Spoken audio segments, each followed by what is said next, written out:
Why is it better to be solitary, single? Why is it better to just do you?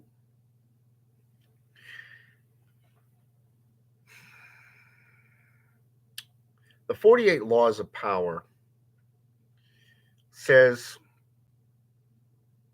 never outdo the master. Never outdo the master. Number one, you're the master of yourself.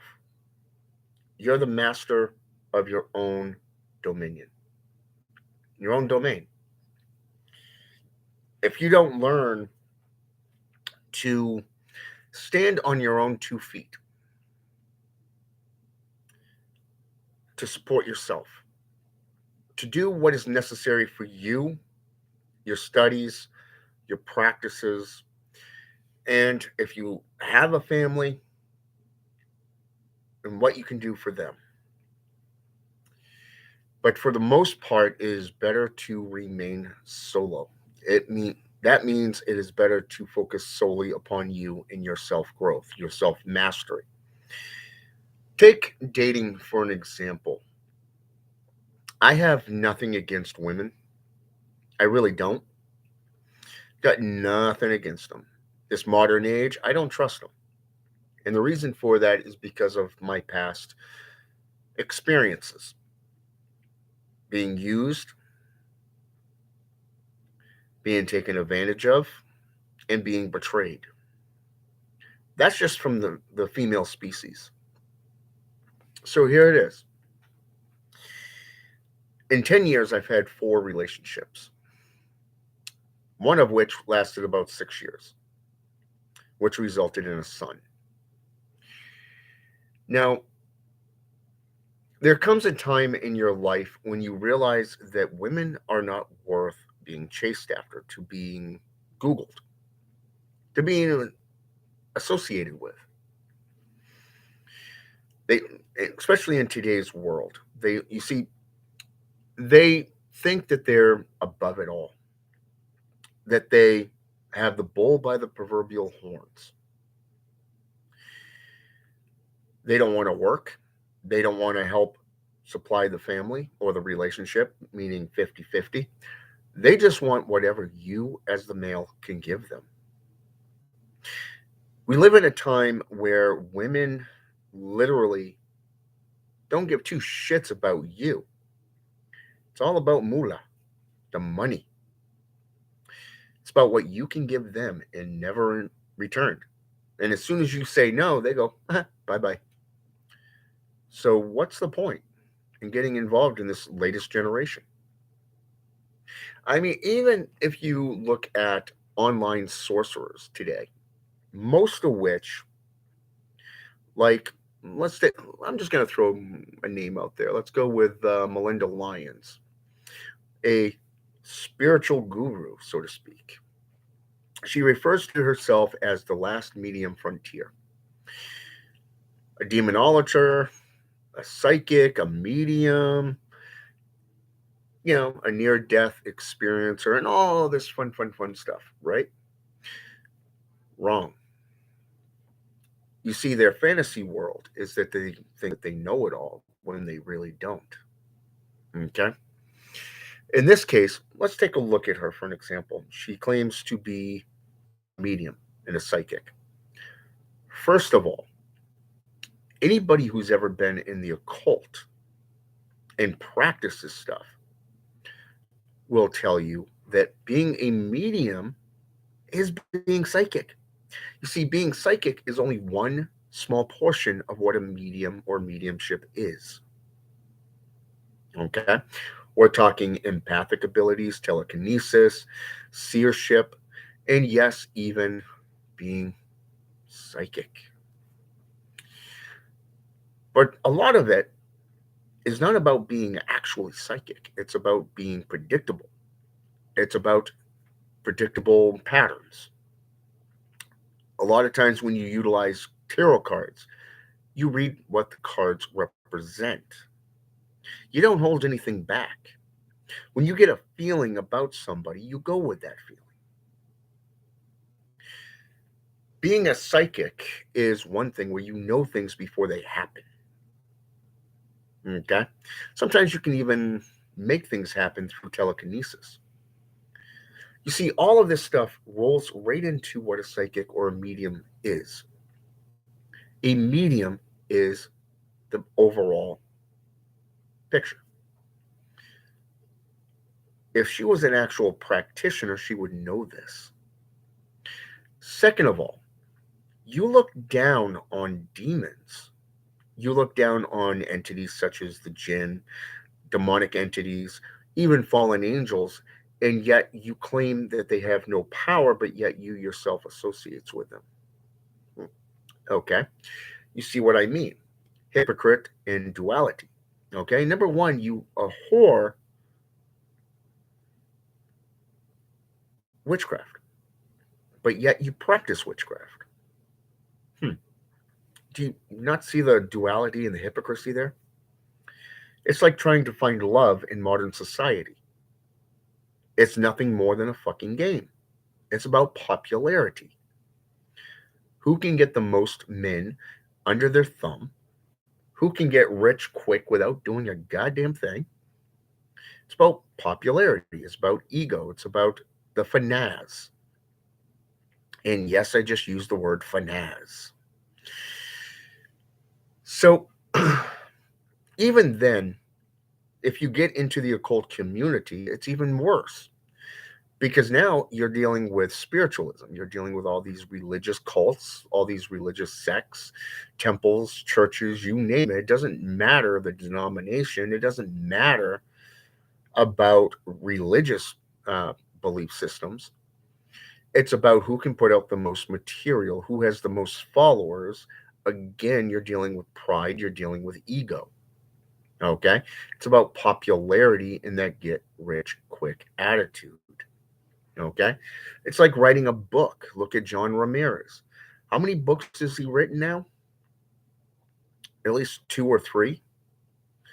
And yet he's still talking about that one little instance where he played a devil worshiper, but yet he can't even tell you what he practiced. He can't tell you what any of the symbols mean. He can't even tell you what they're used for. Or even if we're talking statues, such as Santa Morte, or even a statue of, say, Jesus of Nazareth, there's no knowledge there. There's no, gnosis behind it. Oh, well, they just put this here next to this. Wow. Really? No explanation, no nothing? Hmm. Okay. But yet you're going to come at this from a Christian perspective. Hmm. Okay. Don't you realize that they've stolen everything and made it a part of their system? And then people claim that they are right?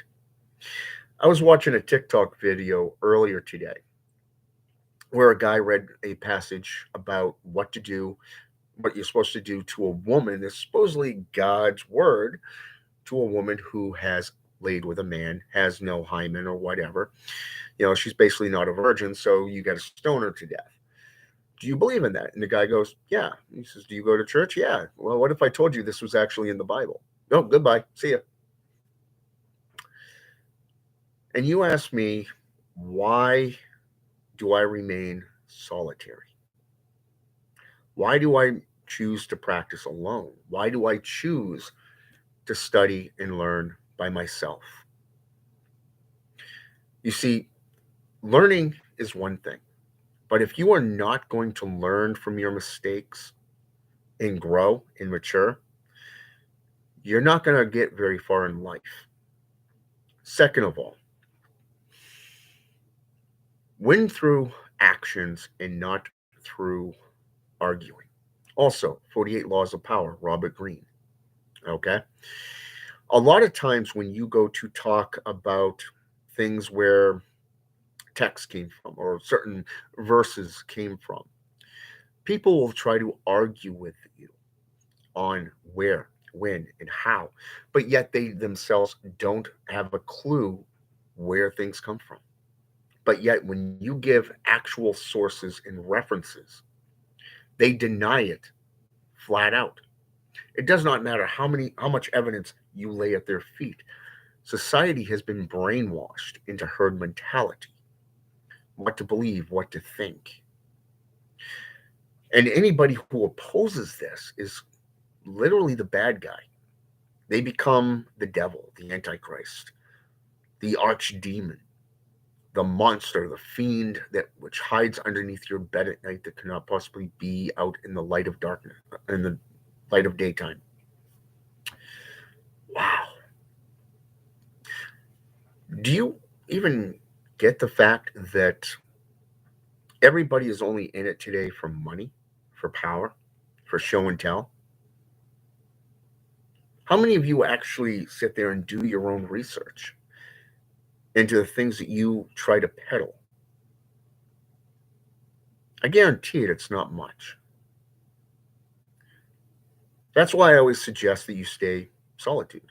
Isolate yourself from the world. Then and only then will you start to grow. You'll start to observe things. You know, there was an ex-Satanist that became a priest. He claimed to have been a high-ranking priest within the Church of Satan. I forget the guy's name now, but he tried to own a seminar telling people what these symbols are. And yet he had no freaking clue how to even utilize them in a ritual.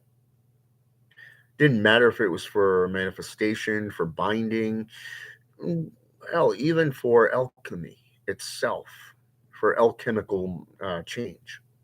You could put the symbol for sulfur, charcoal, or salt together.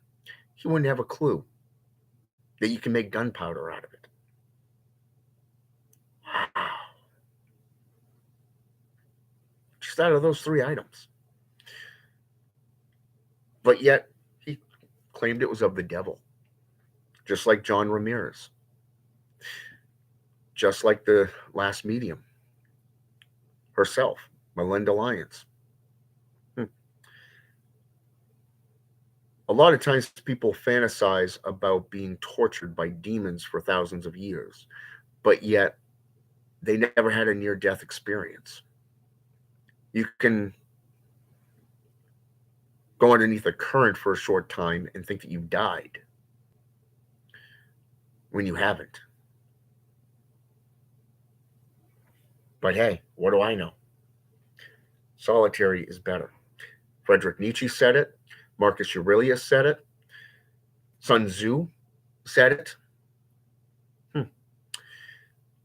Even Mariotto said it from the Book of Five Rings. He was an ex-samurai. Fought 1,000 battles, won 1,000 battles. Became a monk when he got cancer. Wow. And yet nobody pays attention to details. Maybe someday you will.